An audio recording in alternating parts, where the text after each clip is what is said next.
Assalamualaikum warahmatullahi wabarakatuh. Untuk materi berikutnya kita akan masuk ke materi tentang metabolisme asam amino.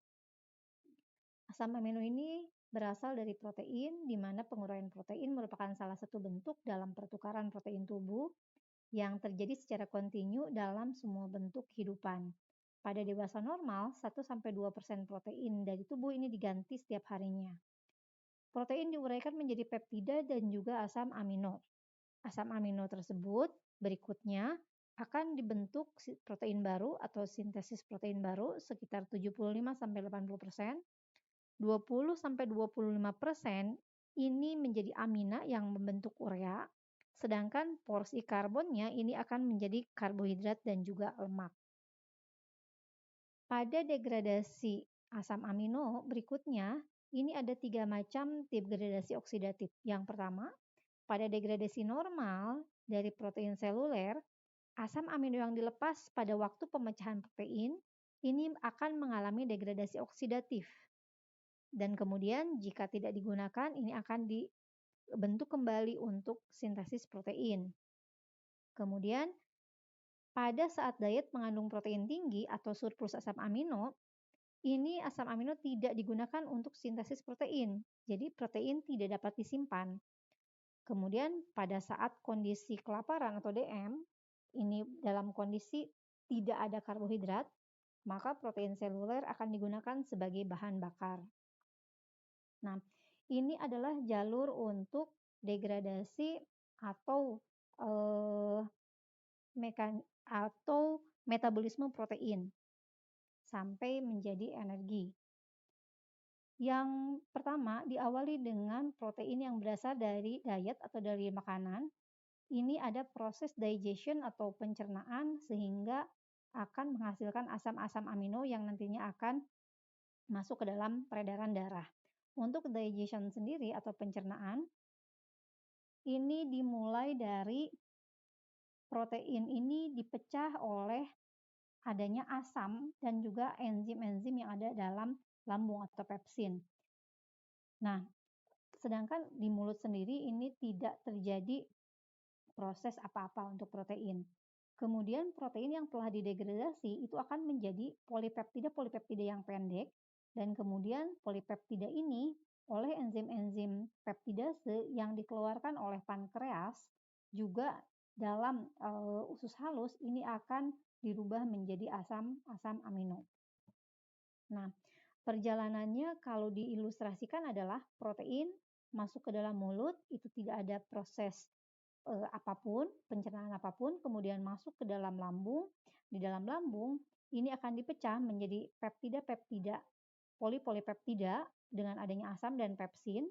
Kemudian polipeptida tersebut masuk ke dalam usus halus, dan di usus halus ini akan didegradasi lebih lanjut menjadi asam amino oleh enzim-enzim pemecah peptida atau pemecah polipeptida menjadi enzim-enzim peptidase yang dikeluarkan oleh pankreas. Sehingga asam-asam amino ini kemudian akan diabsorpsi atau diserap masuk ke dalam aliran darah.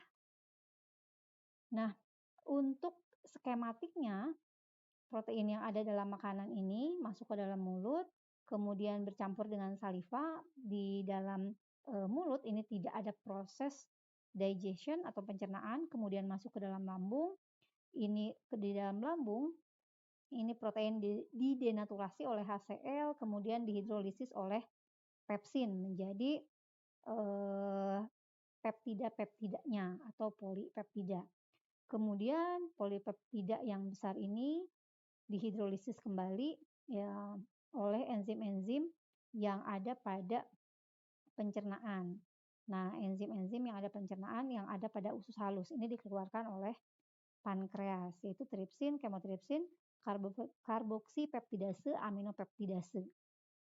Nah, sehingga ini akan dihasilkan asam-asam amino. Asam amino ini kemudian diserap oleh usus halus secara transport aktif, dan nanti asam amino ini akan masuk ke dalam aliran darah. Kemudian secara detailnya bahwa untuk untuk degradasi atau digestion atau pencernaan tersebut, ini pada lambung atau stomach ini yang pertama awalnya ada pepsinogen, di mana pepsinogen ini adalah pepsin yang belum aktif. Tapi dengan adanya HCl, HCl ini akan mengaktifasi pepsinogen menjadi pepsin. Nah, sehingga adanya protein ini akan dirubah menjadi pepton dan proteose atau nama lainnya adalah polipeptida. Nah, kemudian setelah masuk ke dalam lambung, ini masuk ke dalam usus halus, di mana di usus halus juga ada proenzim. Contohnya ini adalah tripsinogen, di mana tripsinogen ini adalah ketika sudah aktif dia akan menjadi tripsin. Tripsinogen ini diaktifasi oleh enterokinase sehingga menjadi tripsin. Yang selanjutnya tripsin ini akan mengaktifasi protease-protease yang lain. Ini sebagai ilustrasinya bahwa tripsin ini akan mengaktifkan kemotripsinogen menjadi kemotripsin. Kemudian mengaktifkan juga prokarboksipeptidase menjadi karboksipeptidase. Nah, kemudian si enzim-enzim yang sudah aktif, baik itu tripsin, kemotripsin, dan karboksipeptidase ini akan mendegradasi polipeptida yang dihasilkan dari lambung. Nah, jadi protein, pepton, protease di peptida ini kemudian akan dicerna lebih lanjut atau didegradasi oleh enzim-enzim yang telah aktif, oleh enzim protease yang telah aktif menjadi baik itu di peptida maupun yang paling kecil ini adalah asam amino. Nah, berikutnya setelah dia dicerna masuk ke dalam aliran darah, kemudian asam amino itu akan memasuki sel. Nah, di dalam sel ini prosesnya sama, prosesnya juga ada beberapa tahap lagi, beberapa reaksi. Nah, kemudian kalau kita lihat panahnya, ini merupakan ada proses yang namanya transaminasi, di mana asam-asam amino ini akan didegradasi atau dipecah menjadi alpha keto acid atau asam alpha keto yang merupakan ini adalah rangka karbonnya. Nah, rangka karbonnya. Kemudian selain dari si asam keto ini, asam alpha keto, si asam amino ini akan juga dipecah menjadi gugus aminanya. Nah, untuk yang pertama ini adalah proses transaminasi. Kita lihat prosesnya di mana untuk degradasi asam amino, pelepasan gugus amino dari asam amino ini melibatkan dua macam reaksi, yaitu transaminasi dan deaminasi oksidatif. Untuk transaminasi, gugus alfa amino dari suatu asam amino ini akan ditransfer ke alfa ketoglutarat oleh enzim transaminase atau aminotransferase. Nah, kemudian gugus alfa ketoglutarat ini akan menjadi asam glutamat. Nah, jadi ilustrasinya seperti ini, di mana di sini ada alfa ketoglutarat. Nah, alfa ketoglutarat ini kalau dia ketemu dengan asam amino dan dibantu oleh enzim aminotransferase, maka gugus alfa aminonya ini akan ditempelkan ke alfa ketoglutarat sehingga alfa ketoglutarat akan menjadi glutamat. Sementara asam amino yang telah kehilangan gugus aminonya ini akan menjadi alpha keto acid atau asam alpha keto. Proses reaksi ini, reaksi transaminasi ini dibantu oleh enzim aminotransferase di mana aminotransferase sendiri ini diaktifasi oleh suatu PLP. PLP ini adalah piridoksal fosfat. Nah, transaminasi ini terjadi pada sebagian besar asam amino kecuali lisin, treonin, prolin, dan hidroksiprolin. Nah, kemudian reaksi ini juga terjadi di sitoplasma maupun mitokondria. Nah, berikutnya kalau kita lihat asam-asam amino di dalam sel ini tadi sudah disebutkan di depan bahwa sekitar 80% ini akan digunakan untuk sintesis protein baru. Nah, tapi sekitar 25% ini akan digunakan untuk degradasi menjadi energi. Nah, si asam amino sendiri selain digunakan untuk sintesis protein baru, ini juga digunakan untuk sintesis komponen-komponen lainnya yang mengandung N, seperti GABA, glutathione, HEM, dan seterusnya. Nah, kemudian si asam amino tadi, ini tadi mengalami proses transaminasi. Selain itu juga, asam amino ini bisa mengalami proses deaminasi. Nah, untuk proses deaminasi, ini adalah bagian dari reaksi pelepasan gugus amino dari asam amino, di mana untuk deaminasi oksidatif, ini asam amino jadi asam keto, di mana dia akan mengeluarkan amonia. Jadi ini adalah proses sebaliknya dari transaminasi. Nah, untuk deaminasi oksidatif, ini ada glutamat. Glutamat itu tadi kita lihat bahwa glutamat berasal dari alpha-ketoglutarat yang ditempeli oleh gugus amino. Gugus amino ini berasal dari asam amino. Nah, sementara kalau proses sebaliknya, glutamat sendiri ini bisa kembali menjadi alpha-ketoglutarat dengan melepaskan gugus aminanya. Nah, si gugus amina atau gugus amino ini dilepaskan dengan bantuan enzim. Nah, proses pelepasannya ini membutuhkan NADP+, kemudian NADP+ ini akan menjadi NADPH. Nah, proses ini juga diaktifasi dengan adanya ADP. Tapi kalau di dalam tubuh kita terdapat banyak GTP, maka GTP ini akan menghambat proses perubahan glutamat menjadi alpha-ketoglutarat. Nah, untuk proses deaminasi oksidatif ini, seperti namanya deaminasi, berarti pelepasan amina, ini dilibatkan enzim yang namanya glutamat dehidrogenase. Dan ini kita lihat bahwa panahnya bolak-balik reversibel, berarti glutamat bisa menjadi alpha-ketoglutarat, kemudian alpha-ketoglutarat pun bisa menjadi glutamat. Tentunya dengan enzim yang berbeda. Untuk alpha-ketoglutarat menjadi glutamat, ini prosesnya adalah tadi transaminasi. Nah, kemudian gugus amino dari banyak asam amino ini biasanya dikumpulkan dalam bentuk gugus amino pada L-glutamat di hati. Jadi tadi pada proses transaminasi, nah glutamat itu memang berasal dari kumpulan dari asam-asam amino yang tadi melalui proses transaminasi. Kemudian dalam sel hepatosit, asam glutamat ditransport dari sitosol ke mitokondria. Nah, glutamat ini kemudian mengalami deaminasi oksidatif yang dikatalisis oleh enzim tadi glutamat dehidrogenase.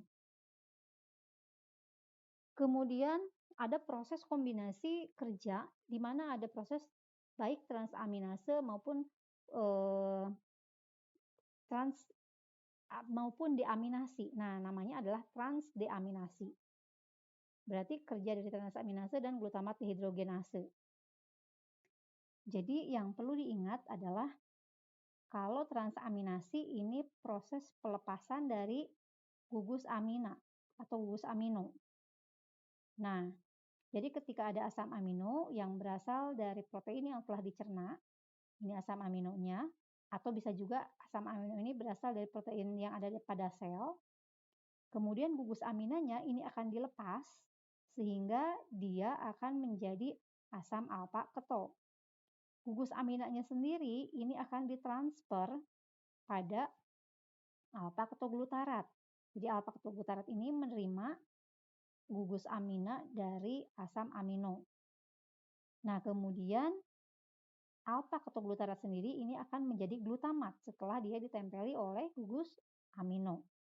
Nah, hal sebaliknya yaitu untuk deaminasi oksidatif ini terjadi pada saat glutamat berubah menjadi alpha-ketoglutarat. Jadi glutamat ini melepaskan gugus aminonya, gugus amina atau berupa NH4, gugus amonia, ion amonium. Nah, sehingga dia kembali menjadi alfa ketoglutarat yang siap menangkap gugus amino dari asam amino. Nah, kemudian untuk gugus amino sendiri, ini selain dari proses tadi deaminasi oksidatif, ini bisa juga dari proses-proses yang lainnya. Jadi proses-proses pelepasan amina yang lainnya gitu ya, selain dari glutamat. Misalnya dari glutamin, kemudian bisa juga dari alanin. Nah, dan nanti ini kemudian kalau dia berlebih ini akan dibuang. Nah, kemudian tadi itu adalah deaminasi dan transaminasi. Kita akan masuk dahulu ke dalam asam alfa keto atau kerangka karbonnya. Jadi kan tadi asam amino ada proses transaminasi di mana transaminasi ini melepaskan gugus amina sehingga dia menjadi alfa ketoasid atau asam alfa keto.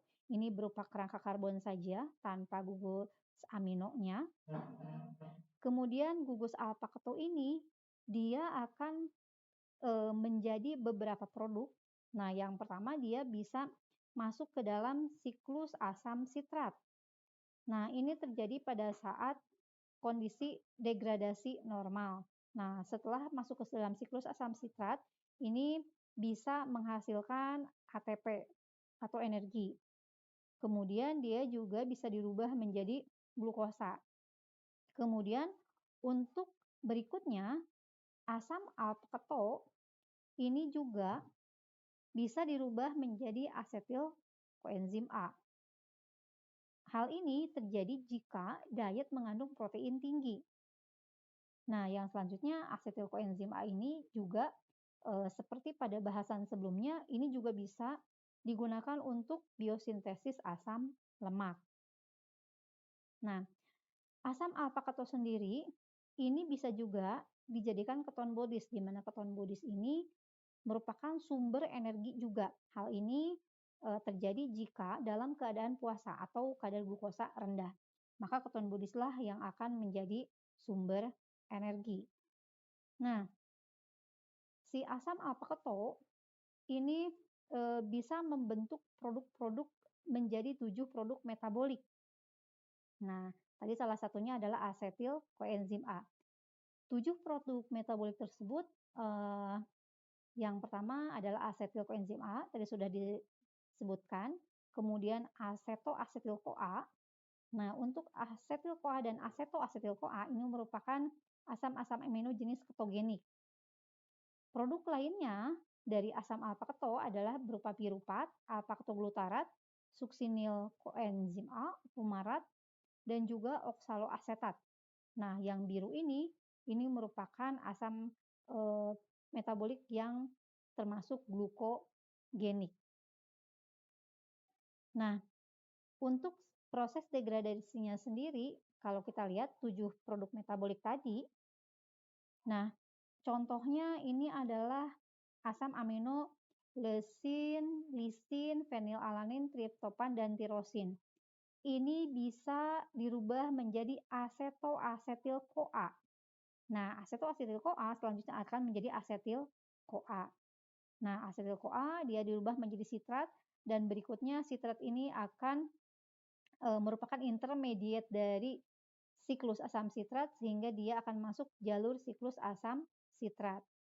Nah, sehingga dari jalur tersebut akan dihasilkan elektron-elektron seperti pada bahasan sebelumnya yang kemudian bisa dirubah menjadi ATP. Nah, pada jalur tersebut di sini juga ada alfa ketoglutarat, suksinil-CoA, kemudian fumarat dan seterusnya. Nah, berikutnya di sini juga ada contoh asam-asam amino misalnya alanin, sistein, glisin, serin, dan triptopan. Ini bisa dirubah menjadi piruvat, di mana piruvat juga ini akan menjadi asetil-CoA dan asetil-CoA ini nanti akan masuk ke jalur siklus asam sitrat. Sementara untuk asam-asam amino isoleusin, leusin, dan triptopan ini akan dirubah menjadi asetil-CoA dulu, baru masuk ke siklus asam sitrat.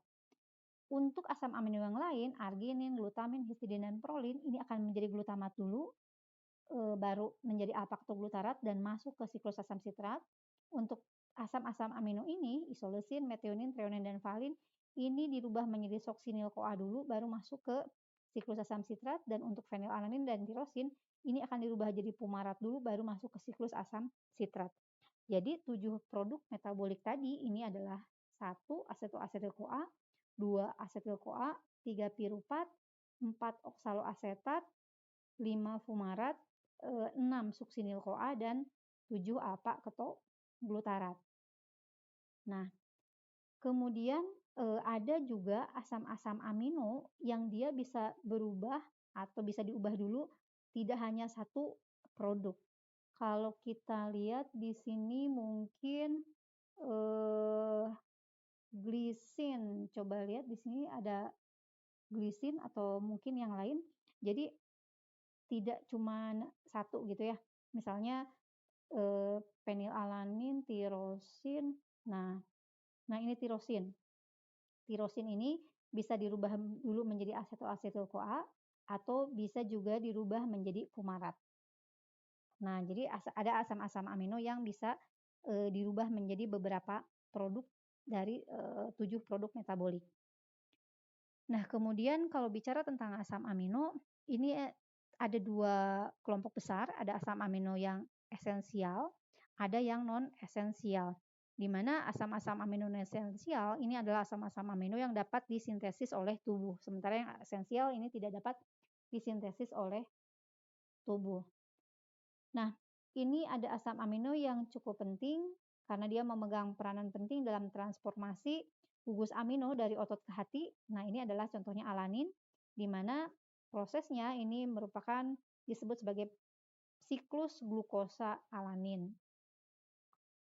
Nah, tadi itu adalah 7 produk metabolik yang berasal dari kerangka karbon asam amino, yaitu dari alfa-keto acid. Nah, si 7 produk metabolik ini berikutnya ini juga dapat digunakan untuk sintesis asam lemak. Contohnya ini ya, asetil-CoA, dia untuk sintesis asam lemak. Bisa juga nanti untuk sintesis glukosa melalui proses gluconeogenesis. Jadi ini jadi glukosa, prosesnya gluconeogenesis. Atau juga untuk menghasilkan energi, yaitu dia didegradasi secara normal masuk ke siklus asam sitrat dan selanjutnya akan dihasilkan ATP. Nah, kita akan masuk dulu ke glukosa karena tadi ada proses di mana kerangka karbon tadi ini dengan proses gluconeogenesis ini bisa menjadi glukosa. Nah, glukosa sendiri ini bisa dihubungkan dengan adanya alanin. Nah, atau siklus glukosa alanin, di mana alanin ini memegang peranan penting dalam transportasi gugus amino dari otot ke hati. Ini adalah siklus di mana glukosa menjadi alanin dan sebaliknya alanin menjadi glukosa.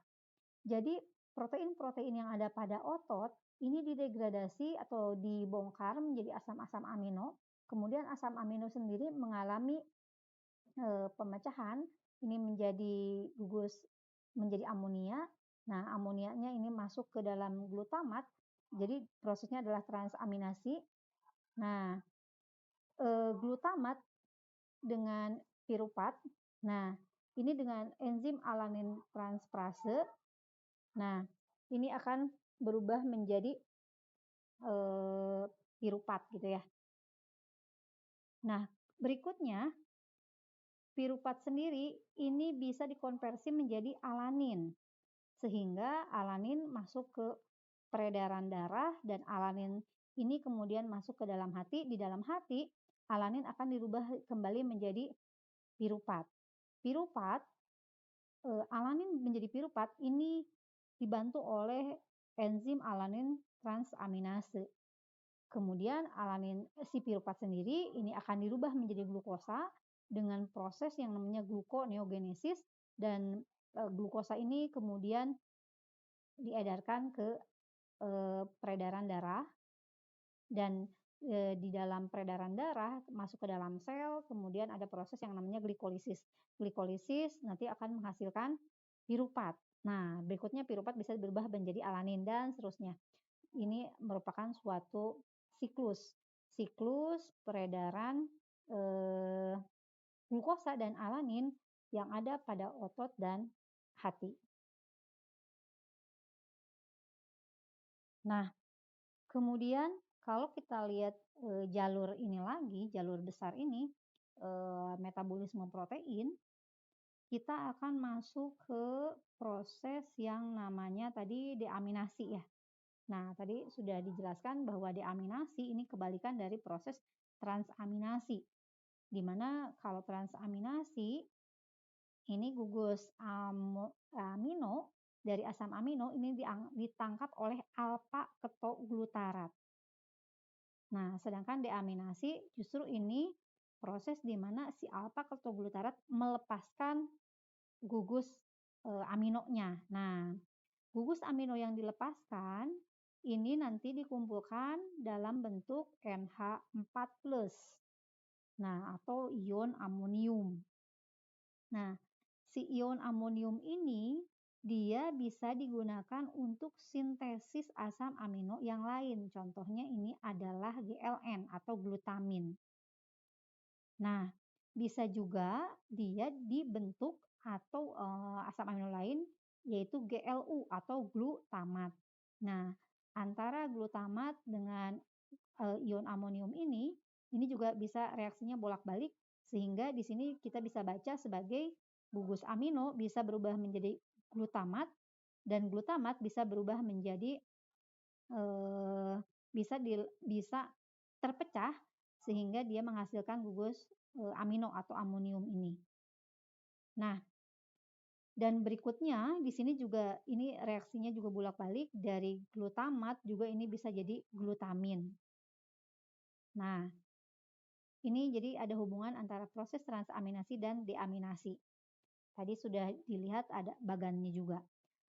Untuk gugus amino ini atau dikumpulkan dalam bentuk ion amonium, ini kemudian bisa digunakan untuk sintesis asam amino lain, tapi kalau kelebihan ini akan dibuang dalam bentuk urea, amonia, atau asam urat.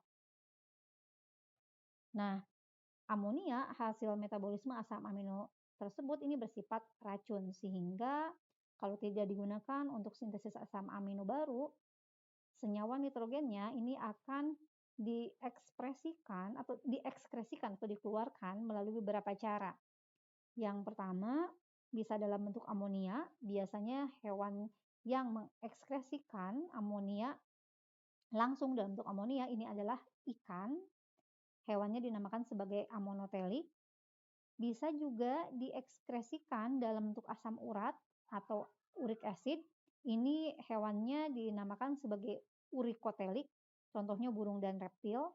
Tapi bisa juga diekskresikan dalam bentuk urea.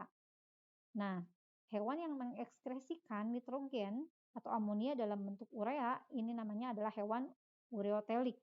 Biasanya ini termasuk dalam vertebrata darat.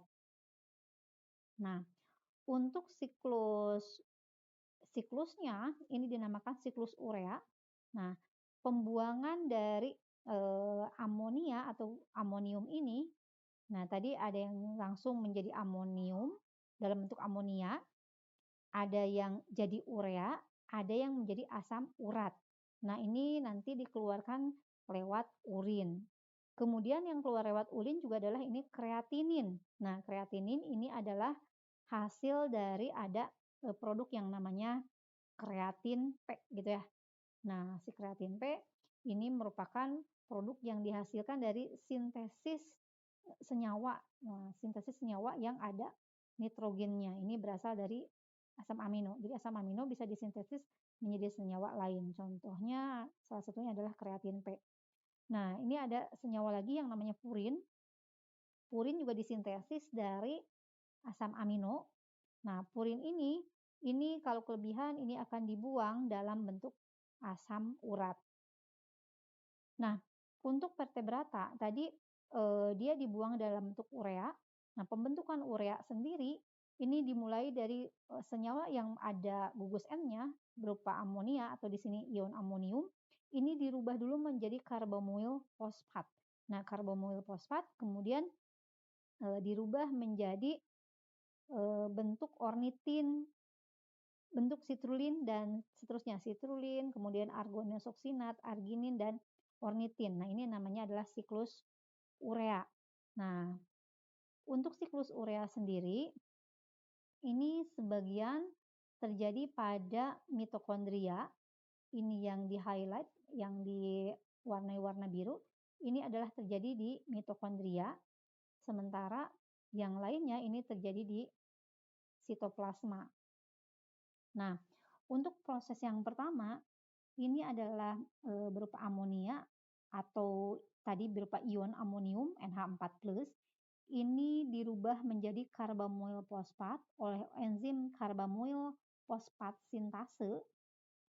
Yang berikutnya dia akan dirubah menjadi sitrulin. Nah, sitrulin ini oleh enzim yang namanya arginosuksinat sintase ini akan dirubah menjadi arginosuksinat, kemudian dirubah lagi menjadi arginin, dan arginin ini akan dirubah menjadi ornitin oleh arginase sambil mengeluarkan urea, dan ureanya ini akan dibuang masuk ke aliran darah dan masuk ke ginjal, dan dari ginjal ini akan keluar lewat urin bersama dengan urin. Nah, kemudian jika terdapat gangguan atau kerusakan enzim pada proses ini yang pertama enzim yang merubah amonia menjadi karbamyl fosfat, yaitu enzim karbamyl fosfat sintase. Ini akan timbul hiperamonemia, berarti adanya amonia dalam darah. Nah, gejalanya yaitu muntah, keterlambatan psikomotor, dan kadar glutamin yang tinggi. Kemudian kalau ada gangguan pada enzim yang merubah dari ornitin ke sitrulin, yaitu enzim ornitin karbamyltransferase atau transkarbamylase nama lainnya, ini akan menimbulkan gejala yang sama dengan gejala yang di atas sebelumnya, dan biasanya dalam urin ditemukan metabolit pirimidin. Kemudian untuk kerusakan enzim sentetase arginosuksinat, nah di mana enzim ini membantu proses perubahan sitrulin menjadi arginosuksinat. Nah, ini akan menimbulkan banyaknya sitrulinurea. Berarti kalau di sini dari namanya sitrulinurea, urea, ini berarti dalam urin terdapat banyak kandungan sitrulinnya. Sementara kalau ada kerusakan enzim arginosuksinase atau arginosuksinaliase, ini akan menimbulkan arginosuksinat asidemia. Berarti di darah ini akan bersifat asam dan banyak kandungan arginosuksinat. Nah, di sini juga ada produk-produk metabolik aspartat dan fulmalat, di mana ini adalah produk yang ada pada siklus asam sitrat. Jadi untuk siklus urea ini sangat berkaitan erat, sangat berhubungan dengan siklus asam sitrat. Nah, di berhubungannya ini lewat arginosuksinat. Jadi lewat senyawa arginosuksinat. Nah, jadi untuk senyawa ini, arginosuksinat, ini akan menghubungkan siklus asam sitrat dengan siklus urea. Nah, siklus urea dengan siklus asam sitrat ini dihubungkan oleh senyawa arginosuksinat. Nah, atau kita kenal dengan aspartat arginosuksinat SAN of citric acid cycle. Jadi kalau kita lihat ini ada background ini menggambarkan mitokondria. Nah, jadi proses-proses ini terjadi dalam mitokondria. Sementara proses lainnya ini terjadi di sitosol. Nah, kita lihat bahwa untuk siklus urea ini sebagian terjadi di mitokondria, sementara untuk siklus asam sitrat ini seluruhnya terjadi pada matriks mitokondria.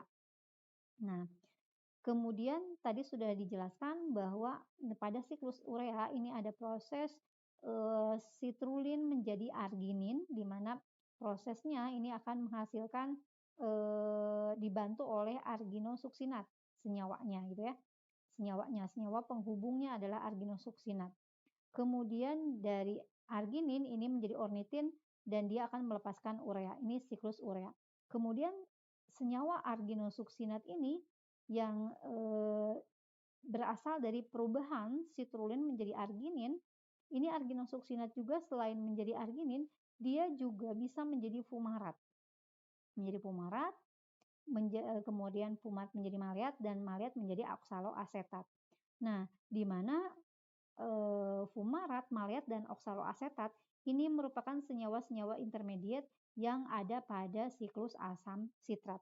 Nah, jadilah bahwa arginosuksinat ini dia menghubungkan jalur untuk siklus urea dengan siklus asam sitrat. Nah, jadi demikian untuk metabolisme protein atau metabolisme asam amino, mulai dari adanya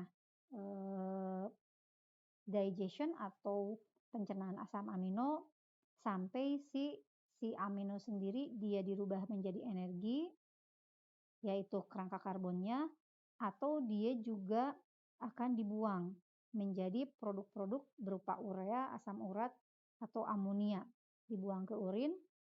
Ini kalau dia kelebihan atau tidak terpakai lagi dalam proses sintesis senyawa lain yang mengandung N, baik itu asam amino lain atau protein atau juga senyawa-senyawa lain yang mengandung N atau nitrogen. Baik, Assalamualaikum warahmatullahi wabarakatuh.